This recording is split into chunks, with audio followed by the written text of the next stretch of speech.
సుకన్య. వీరు కర్నూలు నుండి ఇక్కడ నంద్యాల తైలాభిషేకానికి వచ్చారు. వీరికి వివాహం జరిగిన తర్వాత 3 సార్లు లైన్గా అబార్షన్స్ అవ్వడం జరిగింది.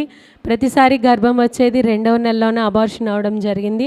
3వ అబార్షన్ అయినప్పుడు వారు హాస్పిటల్కి వెళ్తే మీరిద్దరూ మందులు వాడాల్సి ఉంటుందని డాక్టర్ చెప్పడం జరిగింది. అయినా కూడా వారు 1 సంవత్సరంన్నర మటుకు మందులు అవి వాడకుండా అలా ఉండిపోయారు. ఉండిపోయిన తర్వాత ఇక్కడ తైలాభిషేకం గురించి తెలిసి దైవజనులు ప్రార్థన చేస్తే దేవుడు గర్భఫలాన్ని ఇస్తున్నారని వారు విని కర్నూలులో జరిగే తైలాభిషేకానికి రావడం జరిగింది. వారు వస్తుండగా 7 నెలలు పూర్తయ్యేసరికి దేవుడు వారి పట్ల కార్యం చేశాడు. తను కన్సీవ్ అవడానికి దేవుడు సహాయం చేశారని వారు సాక్ష్యం చెప్తున్నారు.